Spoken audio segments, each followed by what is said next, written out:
Olá, boa noite. Boa noite. A Justiça de São Paulo aceitou a denúncia do Ministério Público Federal contra um esquema de compra irregular de marca-passos cerebrais para pacientes do Hospital das Clínicas de São Paulo. O prejuízo estimado aos cofres públicos é de 13 milhões de reais. A decisão tornou réus o neurocirurgião do Hospital das Clínicas, Eric Fonoff, o ex-diretor administrativo do hospital, Valdomiro Pazin, um empresário e uma enfermeira. Eles respondem pelos crimes de fraude em licitação, corrupção e associação criminosa. O caso passou a ser investigado a partir de uma denúncia em 2016 pela Operação Dopamina da Polícia Federal e do Ministério Público Federal. No esquema, marca-passos cerebrais para pacientes com Parkinson eram comprados com valores superfaturados. Segundo o Ministério Público, os equipamentos, que custam em torno de R$27 mil, chegaram a ser negociados por R$117 mil. O Hospital das Clínicas informa que os 2 funcionários citados foram afastados das funções e que vêm colaborando com o Ministério Público Federal. Na época, a defesa do neurocirurgião Eric Fonoff informou que relatórios do hospital e do Tribunal de Contas do Estado isentaram o cliente das acusações e que ele estava à disposição da Justiça. A defesa do ex-diretor administrativo do Hospital das Clínicas, Valdomiro Pazin, afirma que ele é inocente. Essa notícia agora parece cena de filme, mas aconteceu esse final de semana. 2 homens usando trajes semelhantes ao de judeus ortodoxos roubaram 3 apartamentos em Pinheiros, na zona oeste de São Paulo, no último sábado. Com barbas longas, capote preto e chapéu, eles conseguiram passar pela portaria e entraram na residência de famílias judaicas. O apartamento de um rabino foi um dos locais assaltados. A dupla se identificou para o porteiro como tio e sobrinho do rabino e disse ainda que frequentava a sinagoga do religioso. As imagens das câmeras de segurança devem ajudar as investigações da polícia. Os casos foram registrados no 15º Distrito Policial, no Itaim Bibi. 5 construtoras e 4 agentes públicos estão sendo processados pelo Ministério Público de São Paulo por superfaturamento de uma obra na rodovia SP-255, no interior de São Paulo, durante os governos do PSDB. Segundo o Ministério Público Estadual, as construtoras Odebrecht, Camargo Correia, Queiroz Galvão, Galvão Engenharia e Servem agiram em conluio para fraudar a licitação e superfaturar os preços da obra de melhorias na SP-255, que liga Araraquara até Jaú. A obra, realizada de 2006 a 2008, custaria inicialmente R$41 milhões, mas depois de um aditivo no contrato, o preço final passou para 51 milhões, 10 milhões a mais. A ação atinge ainda 4 agentes públicos, funcionários do DR. Segundo o Ministério Público, 3 deles teriam recebido propina e um está sendo acionado por omissão.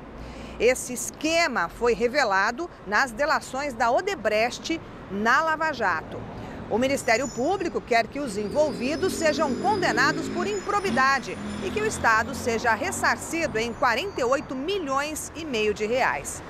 O DR alega que o contrato da obra foi aprovado pelo Tribunal de Contas do Estado. Procurada, a construtora Queiroz Galvão disse que não vai comentar o assunto. Já a Odebrecht e a Camargo Correia disseram que estão comprometidas em colaborar com a investigação. A Serveng nega qualquer irregularidade e a Galvão Engenharia ainda não se pronunciou. Ainda falando em corrupção em obras viárias, a Polícia Federal de São Paulo indiciou hoje 12 pessoas acusadas de desvio de dinheiro das obras do trecho norte do Rodoanel, em São Paulo, também durante os governos do PSDB. O Ministério Público Paulista tem agora 10 dias para decidir se apresenta a denúncia contra os acusados à Justiça. Segundo a Polícia Federal, os indiciados cometeram os crimes de fraude em licitação, associação criminosa e falsidade ideológica. Eles são acusados de superfaturar as obras do Rodoanel Norte em mais de 600 milhões de reais. Entre os nomes aparece o de Laurence Casagrande Lourenço, ex-presidente da Dersa, empresa de infraestrutura viária do estado de São Paulo e que atualmente presidia a Companhia Energética de São Paulo, a CESP. O executivo chegou a ser preso em junho pela Operação Pedra no Caminho da Polícia Federal e pediu demissão da CESP após deixar a prisão. Laurence Casagrande acumulou o cargo de secretário de Transportes e Logística do governo Geraldo Alckmin, do PSDB, e deixou a pasta quando o atual governador Márcio França, do PSB, assumiu. Ele atuava nos governos tucanos em São Paulo há 17 anos, tendo passado pela Secretaria da Segurança Pública e pela Fundação Casa. Além dele, outras 11 pessoas, entre empregados da Dersa e das construtoras envolvidas na obra, também foram indiciadas. As obras do trecho norte do Rodoanel começaram em 2013 e ainda não foram concluídas. Um motorista bêbado atropelou um casal de moradores de rua na zona norte da capital. A mulher, uma cadeirante de 53 anos, morreu no hospital Mandaqui. O atropelamento aconteceu na rua Santa Eulália às 6h30 da tarde de ontem, no bairro do Carandiru. As vítimas estavam na faixa de ônibus e, segundo a polícia, o motorista não as viu. O homem que empurrava a cadeira ficou ferido. Ele também foi atendido no hospital Mandaqui e já teve alta. O motorista que atropelou as vítimas é um barman de 38 anos. Ele admitiu ter bebido e o teste do bafômetro confirmou. O homem foi preso e autuado em flagrante por homicídio culposo quando não há intenção de matar. Em audiência no Fórum da Barra Funda, agora à tarde, a Justiça converteu o flagrante em prisão preventiva do motorista. Ele seguirá agora para um centro de detenção ainda não informado. Bem, agora a política. A presidente do Supremo, Carmen Lúcia, assumiu hoje pela 4ª vez a presidência da República. A ministra assume o cargo porque o presidente Michel Temer viajou para o México, onde participa da reunião de cúpula dos países do Mercosul e da Aliança do Pacífico. Na quarta-feira, Temer viaja para a África do Sul para a 10ª cúpula do BRICS. Carmen Lúcia fica à frente da presidência até sexta-feira. E mais uma vez, os presidentes da Câmara, Rodrigo Maia, do DEM, e do Senado, Eunício Oliveira, do MDB, também saíram do país. Se ficassem no Brasil, eles só poderiam concorrer à presidência da República, ou seja, não poderiam disputar outros cargos de acordo com a legislação eleitoral. No lugar de Carmen Lúcia na chefia do Supremo, durante o recesso do Judiciário, assume o vice-presidente do STF, Dias Toffoli. Ele ficará responsável por decidir questões urgentes que chegarem ao plantão do tribunal. 5 candidatos já oficializaram que vão concorrer à presidência da República. Os partidos têm agora até dia 5 de agosto para realizarem as convenções.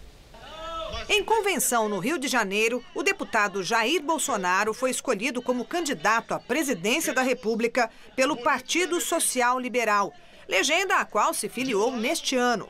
Em quase 3 décadas de carreira política na Câmara, mudou 5 vezes de partido. É capitão reformado do Exército e está no 7º mandato consecutivo de deputado federal. Bolsonaro é réu no Supremo Tribunal Federal, acusado de incitação ao estupro e injúria contra a deputada federal Maria do Rosário, do PT. Depois de 2 negativas, o PSL adiou a escolha do vice. A terceira convidada para a vaga, a advogada Janaína Pascoal, autora do pedido de impeachment da ex-presidente Dilma, deve decidir nos próximos dias. Outro nome definido é o de Ciro Gomes, do PDT, legenda da qual é vice-presidente, mas já esteve em outros 6 partidos. Ciro foi ministro da Fazenda durante 4 meses nos governos de Itamar Franco e Fernando Henrique Cardoso e ministro da Integração Nacional durante 3 anos no primeiro governo Lula. Já disputou a presidência da República 2 vezes, em 1998 e em 2002. Foi ainda governador do Ceará, prefeito de Fortaleza e deputado federal e estadual. O PSOL confirmou a escolha de Guilherme Boulos para disputar a presidência da República. Ele é filiado à legenda desde março. Boulos é formado em filosofia e coordena o MTST, o Movimento dos Trabalhadores Sem Teto. Antes, foi militante estudantil da União da Juventude Comunista. Como vice, Boulos terá Sônia Guajajara, a primeira indígena a compor uma chapa para a disputa presidencial. Paulo Rabelo de Castro é o candidato do PSC. O economista foi presidente do BNDES e do IBGE durante o governo Temer. O vice ainda não foi definido. O partido não descarta uma candidatura a puro sangue com ambos os candidatos do PSC. O PSTU oficializou Vera Lúcia como candidata à presidência e o professor da rede pública, Hertes Dias, como vice. O partido não fará coligações. Vera Lúcia é graduada em Ciências Sociais e foi militante do PT. No entanto, foi expulsa da legenda em 1992. Foram 5 e outros 10 candidatos devem ser oficializados até o dia 5 de agosto, prazo final para as convenções dos partidos. Depois, as legendas têm até o dia 15 do mês que vem para registrar os nomes que vão disputar a presidência da República no Tribunal Superior Eleitoral. Ainda neste mês deve ser confirmada a candidatura de José Maria Emael, do Democracia Cristã. Para o início de agosto estão marcadas as convenções do PCdoB, que deve aprovar Manuela Dávila, e do MDB, com Henrique Meirelles. A previsão é que o PT oficialize, em 4 de agosto, a candidatura do ex-presidente Lula, que está preso em Curitiba. Condenado em segunda instância por corrupção e lavagem de dinheiro, o petista atualmente está inelegível, de acordo com a lei da ficha limpa. Na mesma data, devem ser definidos ainda Marina Silva, da Rede, Álvaro Dias, do Podemos, João Amoedo, do Novo e o ex-governador de São Paulo, Geraldo Alckmin, do PSDB. Alckmin fechou acordo com o Centrão, bloco composto por DEM, PP, PR, PRB e Solidariedade, que dá ao tucano o maior tempo de horário eleitoral, quase 5 minutos por dia. O Centrão deve indicar o vice. O mais cotado é o empresário Josué Gomes, do PR, filho do ex-presidente José Alencar. Levi Fidelix, do PRTB, e João Goulart Filho, do PPL, devem ser confirmados no dia 5 de agosto. Anunciado como pré-candidato à presidência da República, Rodrigo Maia, do DEM, desistiu da disputa nas eleições deste ano. E agora o comentário de Josias de Souza, direto de Brasília. Das poucas bolas existentes no bingo que leva à escolha de vices para as chapas presidenciais de 2018, a bola mais cobiçada chama-se Josué Gomes da Silva.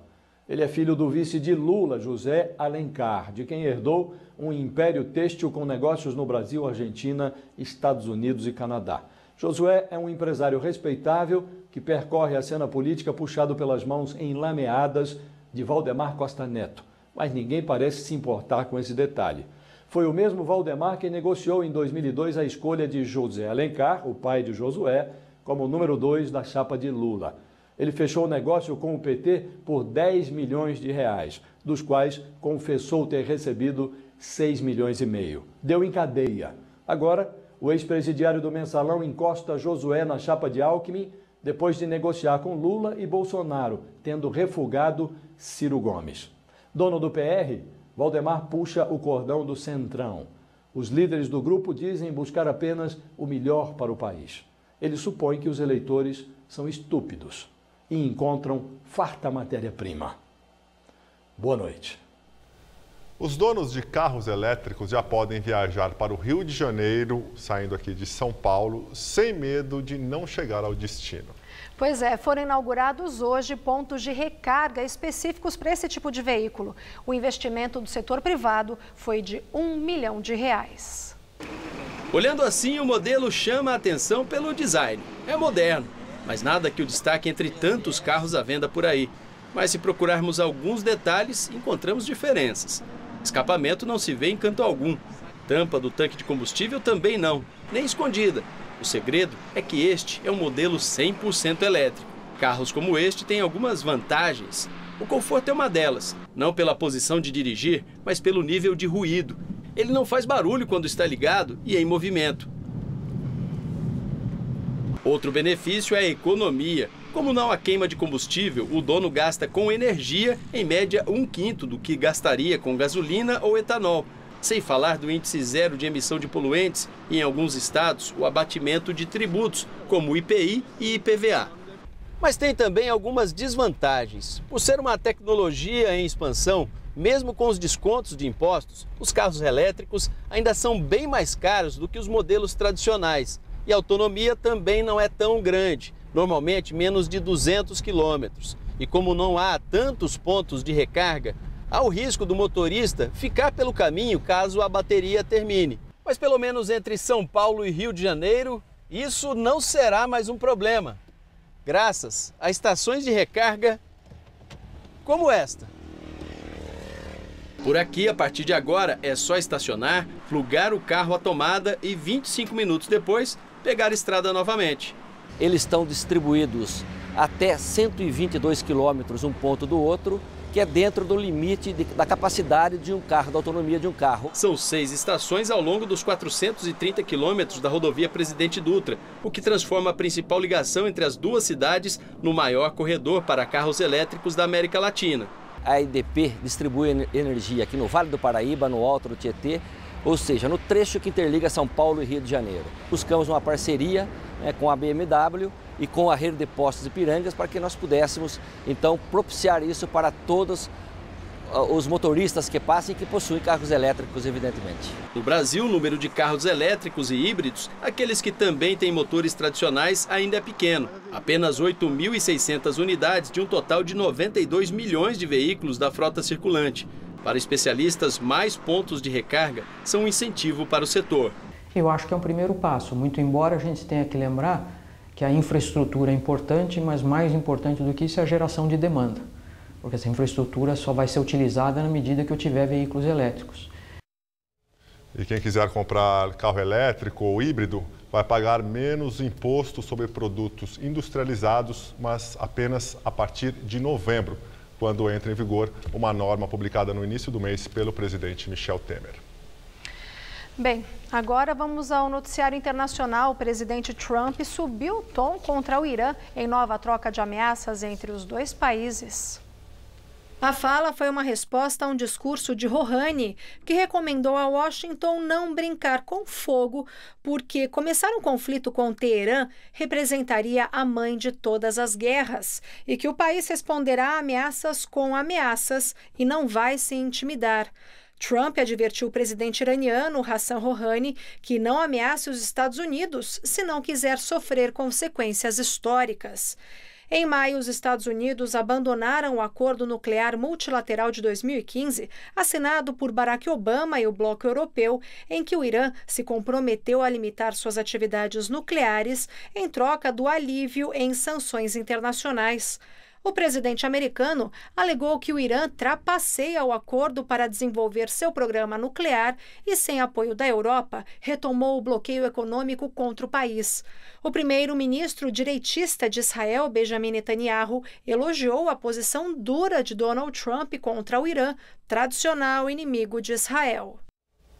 No Japão, a temperatura bate recordes e passa dos 40 graus.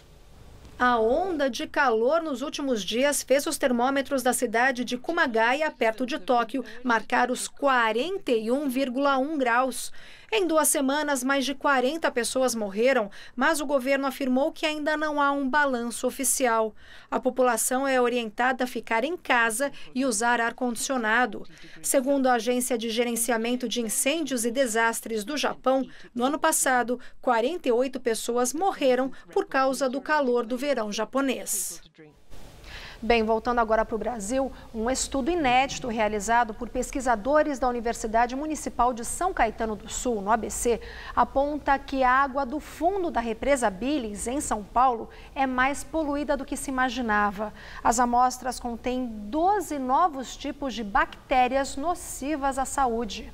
Os pesquisadores do ABC navegaram pela represa durante 7 semanas e coletaram mais de 200 amostras de água. Praticamente 1/3 desse material é do lodo presente no fundo da represa. Segundo os pesquisadores, muitas destas novas bactérias foram encontradas em locais onde a qualidade da água da superfície é considerada regular ou até mesmo boa. O maior risco é para as famílias que ocupam irregularmente as margens da Billings e bebem essa água sem tratamento algum. Em 2017, um estudo com 350 moradores de ocupações irregulares nas margens da Billings mostrou que mais da metade tinha infecções intestinais e doenças de pele relacionadas à água da represa, que é consumida diretamente, sem tratamento pela Sabesp. O estudo da Universidade Municipal de São Caetano deve ser entregue em agosto para a CETESB, Sabesp e as prefeituras das cidades no entorno da represa. Bem, vamos falar agora sobre o tempo, pois o nível das represas está baixo com a falta de chuvas. A passagem de uma frente fria até que ajudou a diminuir a concentração de poluentes. Tanto que, de acordo com a CETESB, todas as estações da Grande São Paulo registravam qualidade do ar boa hoje. Aqui na região da Paulista faz agora 18 graus. Um alívio para o sistema respiratório, né? Mas quando será que volta a chover para valer? Diga aí, Mariana. Olha, segundo os meteorologistas, teremos algumas chuvas aqui na capital amanhã, mas poucas de forma pontual, aqui e ali, não devem atingir os mananciais não, e a temperatura volta a cair, viu? Nessa madrugada, teremos mínima de 14 e máxima amanhã à tarde, na casa dos 22 graus. Aí na quarta, os termômetros devem ficar entre 15 e 23 graus e na quinta esquenta mais e a máxima prevista é de 25 com predomínio de sol. Uma exposição aqui em São Paulo percorre a trajetória de Dom Paulo Evaristo Arnes, o cardeal do povo. A mostra destaca a atuação social do religioso e a luta dele contra a ditadura militar no país. Dom Paulo morreu em dezembro de 2016, aos 95 anos de idade. A homenagem é póstuma, mas parte dos 95 anos de Dom Paulo Evaristo Arnes foi reservado para a elaboração da exposição. A exposição começou a ideia em 2015, ele estava vivo ainda, ele participou um pouco dessa ideia da exposição, gostou muito, estava muito contente inclusive. Corintiano roxo, Dom Paulo viu o caminho católico cruzar diversas vezes ao do clube alvinegro. Ele teve um papel muito importante dentro de um movimento que se chama Democracia Corintiana. Ele que fomentou e ajudou a criar esse movimento. Conhecido como cardeal do povo, lutou não apenas pela democracia corintiana, foi um incansável protetor dos direitos humanos. Na exposição, a linha do tempo da vida de Arnes, livros, retratos, instrumentos de tortura reproduzidos da época de chumbo e até uma peça teatral. Um companheiro teu já te entregou, seu trouxa. Eu sou apenas um simpatizante. Margarida foi a primeira mulher a integrar e presidir a Comissão Justiça e Paz de São Paulo, da qual Dom Paulo foi fundador. Na exposição, pôde relembrar um pouco do difícil caminho que a levou até ali. Para ele era uma coisa normal defender os outros, estar sempre do lado da justiça e dos mais pobres. Dentre os diversos cenários da vida de Dom Paulo Evaristo Arnes, provavelmente nenhum outro teve tanto destaque quanto a Praça da Sé. Na Catedral, o cardeal Arnes gravou seu nome na história quando, em plena ditadura militar, realizou um culto ecumênico para 8.000 pessoas em homenagem a Vladimir Herzog, jornalista assassinado na prisão. Um momento de silêncio para se criar clima de oração e de solidariedade. O cardeal foi o primeiro a falar publicamente que Herzog não havia se suicidado. Muitas pessoas estão saindo daqui emocionadas porque são parte dessa história que a gente está contando, procurou contar, mas principalmente a gente quer dialogar com a juventude que desconhece grande parte desse período. A ocupação Dom Paulo Evaristo Arnes fica no Centro Cultural dos Correios até 16 de setembro. As visitas podem ser feitas de terça a domingo, das 9 da manhã às 5 da tarde. O ingresso é grátis. E o mundo da música comemora, olha só, um achado. 2 anos depois da morte de David Bowie, a primeira gravação do cantor, que ele fez lá quando ele tinha apenas 16 anos, foi encontrada na Inglaterra. A gravação foi encontrada dentro de uma antiga cesta de pães pelo empresário da banda The Conrads, a primeira que Bowie participou quando ele ainda usava o nome artístico de David Jones.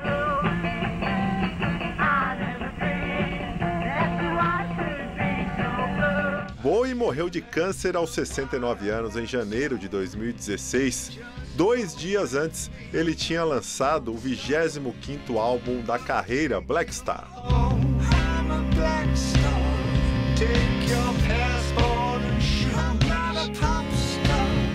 A fita com a gravação demo e as outras lembranças do início da carreira do camaleão do rock serão leiloadas em setembro. A estimativa é que o valor de mercado da relíquia em forma de fita cassete chegue a 10 mil libras, quase 50 mil reais. Quem quiser dar um lance, anote na agenda. O leilão está marcado para setembro.